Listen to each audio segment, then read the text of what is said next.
Hello everybody and welcome back to the Fortress of Solitude. Today we're going to be checking out Green Lantern issue 11 by Jeremy Adams, Zermanico, Amanke Nahulpan and Kevin Maguire. The Green Lantern's new overlord, Lord Premier Tharros of the United Planets, continues his rampage across the galaxy, destroying the Star Sapphire battery on Zamaron after the people there refused to join the United Planets. This is really the first big out-in-the-open evil thing Tharros has done in person, as with the other power batteries, he's always made some sort of event happen in and around it that kind of shielded him from any suspicion, like the stuff on Karuga where he was there to sort of barter a peace treaty with Sinestro, and then something happened that kind of made it look like Howl might have done something, and all this sort of stuff to sort of shield him from any sort of suspicion. But right now he's just out in the open doing it all, and the only reason I can think of for this sudden turn is the book needed to settle who is the big villain of this arc and sort of give the Lanterns a clear goal to work towards, and for something us readers to cite as like, okay, he is evil, we're going into the story now, we've got a villain, we've got our heroes, now we can get into it. Tharros' story isn't the only thing the book touches on, as we catch up with Carol and Nathan back on Earth, who spontaneously decide today is the day they're going to get married, wanting to head to Vegas and seal the deal. Despite Carol wanting this, it's very clear that she still has feelings for Hal, and it's something Adams has been playing with in the first half of the series quite well. She does want to evolve and grow as a person, and Hal knows that he has to let her do that, but Carol knows this also means growing past Hal, which is something she can't really seem to do since she still harbors those feelings for him, very strong feelings. Hal and his band of rebels meanwhile try and come up with a plan to out Tharros as the bad guy to the United Planets, settling on using the captured lantern they have from Tharros' security team as living proof, and the lantern seemingly agrees to go along with it and give up all the information he has. They just have to go and get him to the council chambers.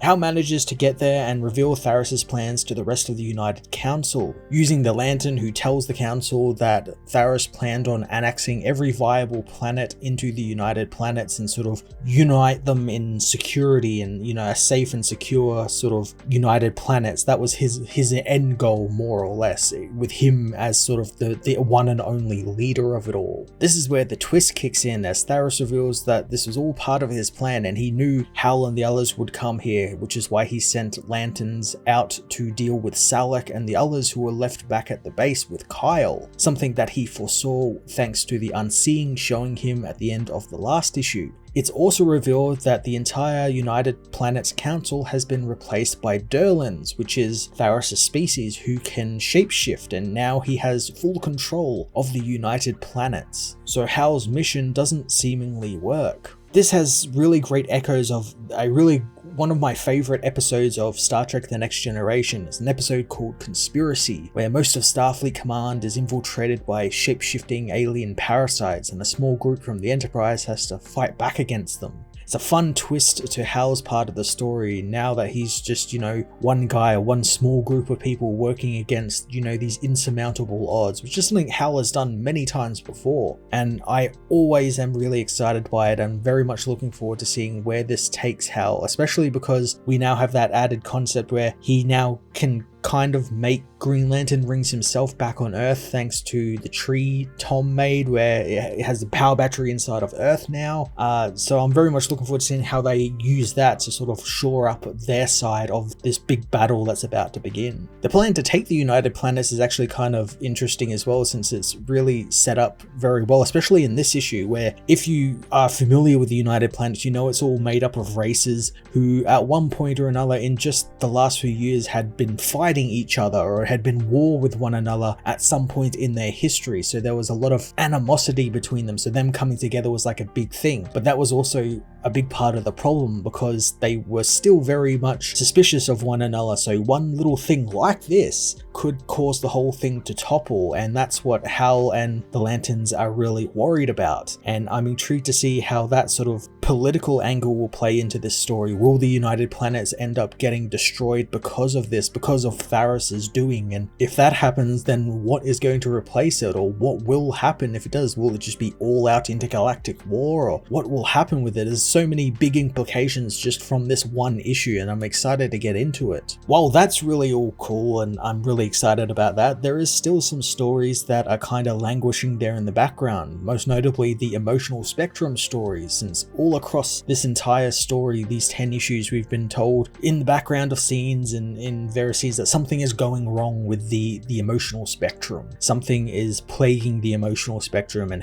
Kyle is seeing it happen, and he's kind of going a little bit crazy because of it, because of his deep connection to the emotional spectrum. But that's really all we're getting of it. We haven't really gotten anything else beyond that, and we keep getting that keeps coming back, and it feels like maybe Jeremy Adams is kind of doing some deep prep for the next arc after this whole United Planets arc, where maybe he's just setting things up for the next big arc. But it's annoying since we're getting all of this stuff and it seems really interesting. I really want to dive into it, but nothing's happening with it, and it's very strange and really quite frustrating when things like that happen in comics, where they're setting it up a bit too early than they should be setting it up. After all the twists and turns in the space story, we return to Carol, who we get a series of flashbacks peppered throughout the issue of, and we get to see her and Hal's childhood, where after being called to the principal's office for disrupting class, and we find out that's not long after his father died, so Hal's been kind of acting out because of that. Hal ends up stealing the principal's sports car, picking Carol up after school and heading to Vegas just because they can. Doing so causes Hal to get in trouble and be sent away to boarding school, separating him and Carol for quite some time. It's a great sequence that shows just how deep Carol and Hal's relationship really is, since I think a lot of writers forget that they grew up together. They were childhood friends and they grew into a relationship, and there is a very deep connection between these two. They didn't just meet when they were adults and start a relationship like I think a lot of people seem to think they do. So I really applaud Adams doing that extra work and giving us some flashbacks to a time when they were children. It's really quite cool, and it plays really well into the whole going to Vegas to marry Nathan story, because obviously one of the last times she was in Vegas was with Hal,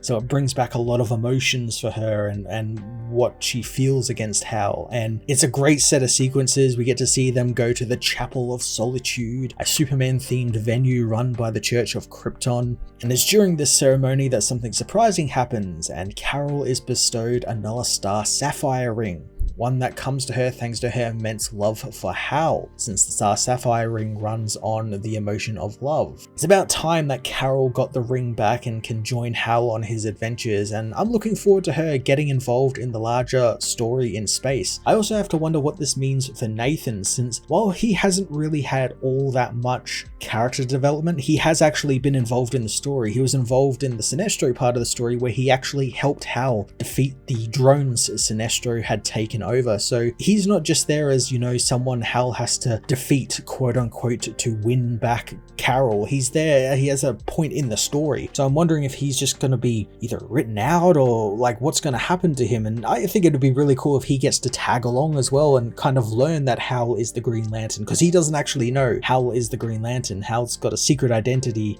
towards him. So I kind of like that aspect where Carol has to kind of dodge around all of this sort of stuff with him. It's a really unique dynamic and different from a lot of the other times where we see this sort of stuff happen in comics, where, you know, another character comes in and falls in love with one of the main characters' love interests, and they're usually there, you know, the one I would cite would be, you know, Spider-Man and Paul. It's there to, you know, rile up the fan base, and I like that they're not doing that at all here with Nathan. Nathan just seems like a totally normal guy, and he just happened to be there at the time Carol needed someone, and I'm really looking forward to seeing if they play with that a little bit more in the coming issues, or if he's just written out, which I really hope he isn't. The book doesn't stop there, as we get another House of Brainiac tie-in story featuring Guy Gardner and the fake Lobo that he captured, thinking that it was the real one. Last we saw, Guy and not Lobo were being pursued by space dolphins and have taken refuge on an unknown world. Guy, ever the oath, still believes that the Czarnian is Lobo, and despite being told time and time again that he isn't,